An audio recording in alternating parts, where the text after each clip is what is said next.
Baik, sebelum kita masuk ke sesi Bapak Hendra Saragi, saya akan menyapa terlebih dahulu teman-teman yang ada di link Zoom.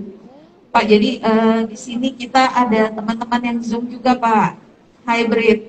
Selamat pagi Bapak dan Ibu yang ada di ruang Zoom.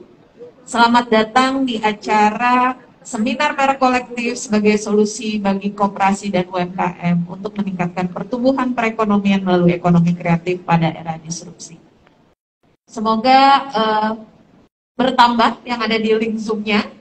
Jadi selamat pagi, nanti mempersiapkan untuk pertanyaan-pertanyaan mungkin yang bisa disampaikan setelah sesi Bapak Hendra Saragi. Terima kasih.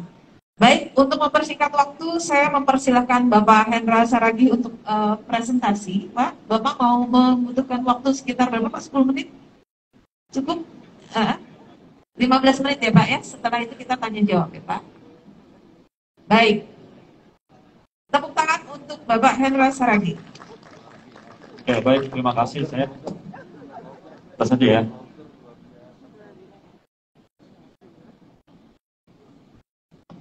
Baik, terima kasih untuk MC. Selamat pagi ya, selamat pagi. Assalamualaikum warahmatullahi wabarakatuh. Salam sejahtera bagi kita semua. Yang saya hormati Pak Abadi, Deputi Bidang Perkoperasian, kemudian juga tadi ada Pak Ruli Nuryanto, Pak Luhur, ya, yang sudah meninggalkan tempat karena ada tugas yang lain. Pak Nedi, ya, Pak Nedi ini bekas pimpinan kami juga. Kemudian di sini juga ada Pak Santun Siregar, Direktur Perdata Dirjen AHU, Bu Dewi Nenti, Ketua Kelompok Capir yang selama ini sudah bersama-sama kita mendiskusikan segala hal ya terkait dengan isu-isu ya termasuk koperasi UMKM. Kemudian para narasumber yang sudah hadir di tempat ini, anggota kelompok Capir dan para peserta sekalian. Baik, terima kasih kami sampaikan kepada Bu Dewi Tenti sebagai Ketua Kelompok Capir ya. Nah, ini umurnya memang sudah umur itu masih 2 tahun ya. Kalau 2 tahun itu ya baru jalan lah, tapi ini jalannya pakai roket mungkin ya, jadi cepat jalannya ya. Nah, saya apresiasi sekali ya kepada Bu Tenti dan teman-teman anggota kelompok Capir karena memang kelompok ini berani membahas isu-isu ya yang mungkin bagi kita ini belum sampai kita bahas ya. Nah, sebenarnya kami ada beberapa substansi-substansi yang memang perlu dibahas dari kelompok itu. Misal contoh ya, penerapan beneficiary ownership. Ya, ini sama Pak Santun juga belum selesai urusannya ini ya, khususnya untuk koperasi. Nah, kalau di dalam Perpres 13 tahun 2018 ya, itu kan memang 5 kriterianya. Sama rata semua ya, PTK, CVK, yayasan K semua sama ya. Penguasaan 25%, terus kemudian dominasi terhadap manajemen dan lain sebagainya. Nah, ketika itu diterapkan di koperasi itu nggak bisa, Pak. Kenapa? Karena memang koperasi itu kan one man one food ya, sama semua. Nggak ada dominasi permodalan, nggak ada dominasi manajemen di situ ya. Terus kemudian yang kedua Bu Tenti ya, terkait dengan kepailitan ya. Nah, saat ini kan kita sedang membahas perubahan Undang-Undang 34 terkait dengan kepailitan dan PKPU. Nah, ini saya dengan Pak Jabadi juga ya sedang memastikan ya proses PKPU ya atau proses homologasi itu bisa berjalan dengan baik ya. Nah, memang kesulitannya adalah di dalam undang-undang kepailitan itu tidak ada pengaturan terkait dengan kepailitan ataupun PKPU khusus untuk koperasi ya. Anggota bisa dia mengajukan pilot ya. Padahal kalau dalam PT itu kan dia memang ketika dia pemilik saham dia harus melalui RUPS. Ya. Nah, itu yang mungkin bisa diskusikan ya dengan teman-teman kelompok capir. Nah, yang ketiga Bu Dewi Tenti ya, terkait dengan koperasi-koperasi yang saat ini banyak bermasalah. Contoh pinjol-pinjolan kemarin itu, ya. Nah, ini kemarin udah kita inventarisir, ternyata ada juga, ya saya bilang ada ya, koperasi yang memang sebenarnya sih udah tahu dia ini nggak bener gitu loh, ya. Potensi nggak benernya tuh ada, gitu. Tapi bisa jalan. Karena untuk mendirikan koperasi saat ini kan sangat mudah sekali, ya. Proses persyaratan oke, masuk ke SABH-nya Pak Santun, jadi, ya. Nah, ternyata faktanya di lapangan itu banyak juga masalah-masalah. Baik itu Bu, pesan-pesan ya untuk kelompok capir ya, bisa didiskusikan teman-teman, karena di sana juga banyak ahli-ahlinya ya.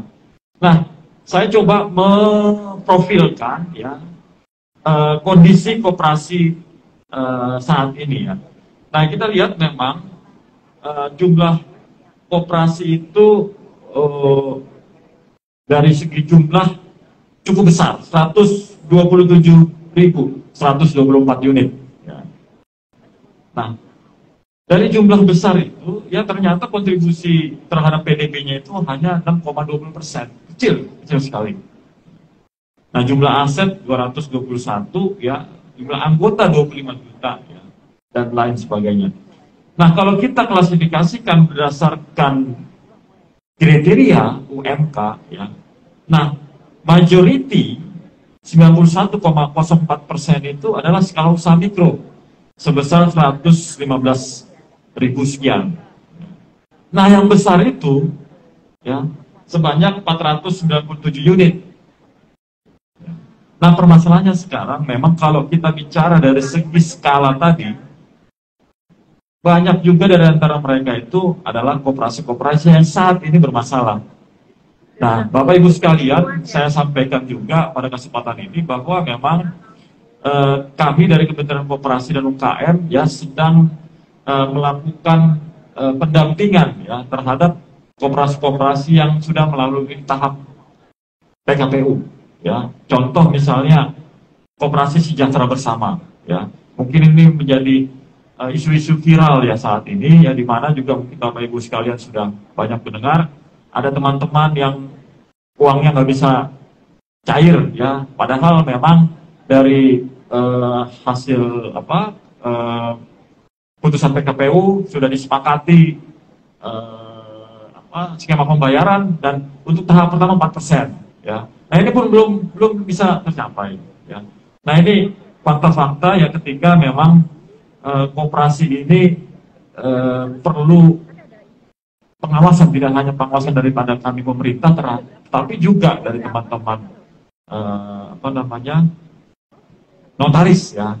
Nah, ini pemahaman saya sih kalau pencapir ini semuanya di dalamnya notaris ya. Mungkin juga ada ya akademisi, ya, praktisi dan lain sebagainya. Dan saya tahu juga Bu Dewi Tenti ini juga praktisi UMKM juga ya. Banyak tulisan-tulisan juga nih terkait dengan UMKM. Nah, kalau kita lihat ya di dalam PP 7 ya, itu pengaturan terkait dengan koperasi itu hanya 4 saja ya. Slide berikutnya ya. Nah, bagaimana memberikan kemudahan ya kepada masyarakat untuk mendirikan koperasi. Nah, sebelumnya 20, sekarang 9 orang. Nah, pertanyaannya Bapak Ibu, ada diskursus ataupun diskusi-diskusi terkait dengan Undang-Undang Cipta Kerja. Karena saat ini berdasarkan putusan MK, ya, itu Undang-Undang Cipta Kerja itu inkonstitusional bersyarat, ya, artinya diberikan waktu 2 tahun untuk memprogesi syarat formalnya seperti itu. Nah, pertanyaannya adalah ini juga di kesempatan-kesempatan yang lain, termasuklah nanti Pak Santun terkait dengan perseroan perorangan. Nah, perseroan perorangan ini kan di dalam Undang-Undang Cipta Kerja. Ya, apakah memang hal-hal yang diatur di dalam Undang-Undang Cipta Kerja itu bisa ditindaklanjuti? Ya. Nah, contoh misalnya yang paling kami nih ya 9 orang. Apakah kita tetap mengacu pada Undang-Undang Cipta Kerja, padahal Cipta Kerjanya inkonstitusional bersyarat, ya? Bagaimana nanti kalau misalnya ternyata pemerintah misal ya tidak bisa memenuhi itu, berarti kan inkonstitusional, tidak bisa. Nah, ini diskusi-diskusi ini panjang dan lebar yang bisa kita lakukan, ya mungkin juga jadi diskusi kelompok capir, ya. Karena memang produk-produk hasil dari Undang-Undang Cipta Kerja ini banyak yang memang harus ditindaklanjuti peraturan-peraturan turunannya. Terus kemudian untuk mendirikan koperasi itu sekarang mudah sekali, Pak. Tidak harus ngumpul misalnya di satu tempat, tapi dia bisa melalui Zoom, melalui virtual yang lain, ya. Tapi tetap administrasinya misalnya contoh melalui Google Form dan lain sebagainya. Nah, kemudian kita masuk ke gambaran UMKM, ya, di slide berikutnya. Nah, kalau kita lihat sebagaimana yang disampaikan Pak Deputi tadi, ya, itu jumlah UMKM di Indonesia itu berjumlah 64 juta sekian. Nah, pertanyaannya, apakah dari jumlah UMKM itu semua by name by address? Artinya, apakah ada profil daripada UMKM itu? Jawabannya tidak, ya.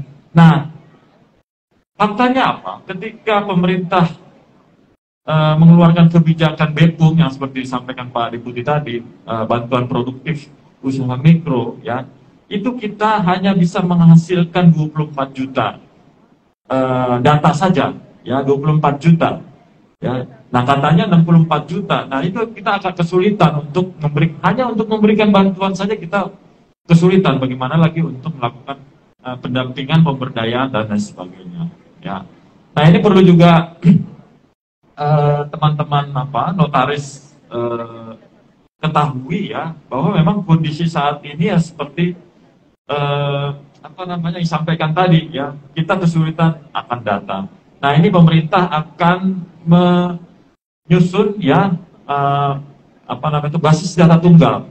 Jadi nanti kami Kementerian Koperasi sebagai wali data akan mengcompile semua data dari BPS, ya, dari OSS, ya, dari Kumham, ya, dan dari marketplace dan lain sebagainya, sehingga nanti ada satu data yang memang bisa diakses oleh semua. Nah, kita tidak mau lagi ketika kita menyampaikan data 64 juta, kita tidak tahu, ya, by name by address terkait dengan data tersebut. Nah, Bapak Ibu sekalian, pemerintah melalui PP 7 tahun 2021, ya, itu telah memberikan berbagai afirmasi, berbagai fasilitas, ya, untuk memberdayakan, memberikan kemudahan dan pelindungan kepada pelaku usaha mikro, kecil dan menengah. Yang pertama adalah terkait dengan perizinan, ya. Nah, saat ini, ya, untuk pelaku usaha mikro dan kecil itu diberikan kemudahan, ya, basis perizinan tunggal. Jadi NIB itu berlaku sebagai izin usaha dan juga berlaku sebagai sertifikat sertifikasi standarnya dan juga sebagai sertifikasi halalnya, ya.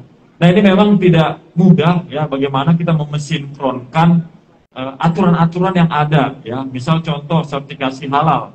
Nah, ini kan di MUI juga sudah ada ketentuan terkait dengan hal tersebut, ya.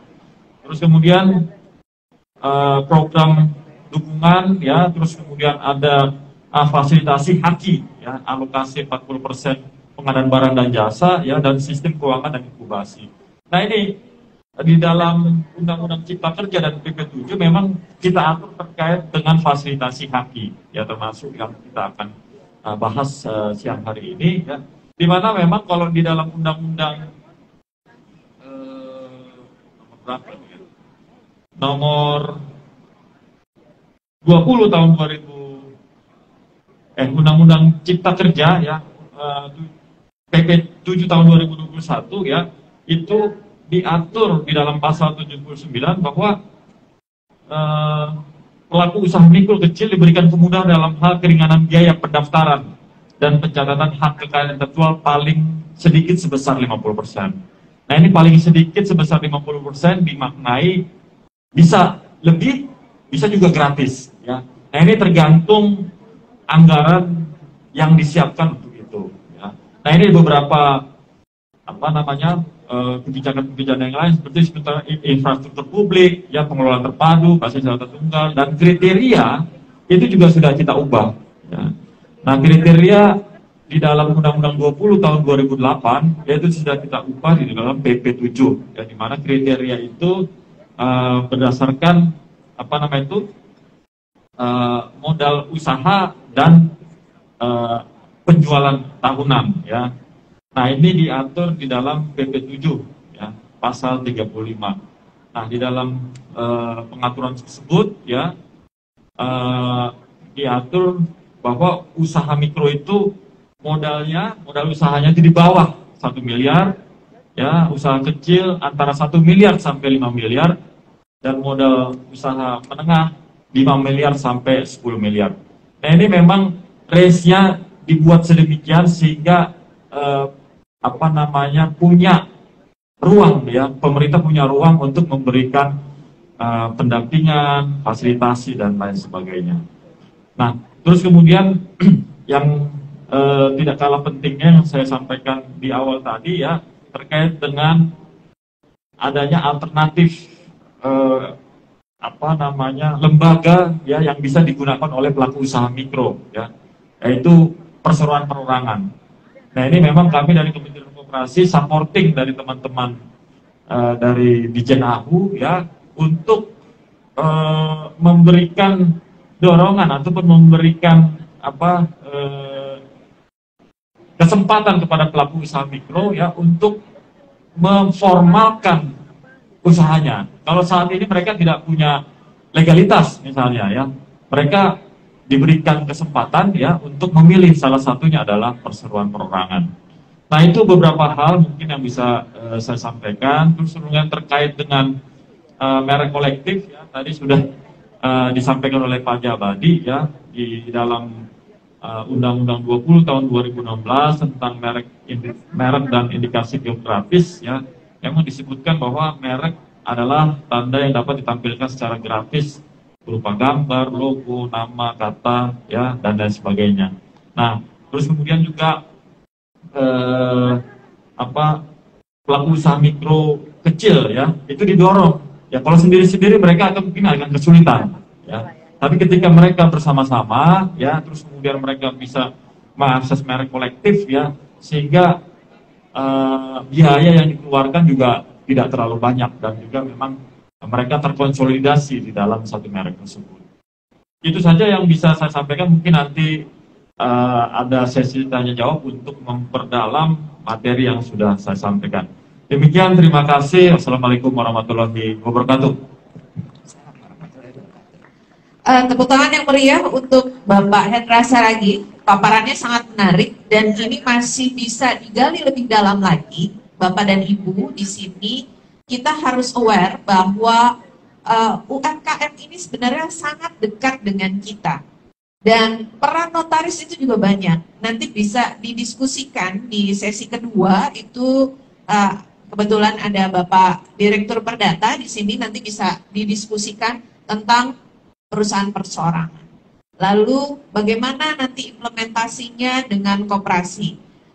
Mohon maaf Pak, sebelum nanti kita masuk ke sesi tanya jawab, tadi Pak Madzabadi mau ada keperluan, jadi kita berikan cendera mata terlebih dahulu, ya Pak.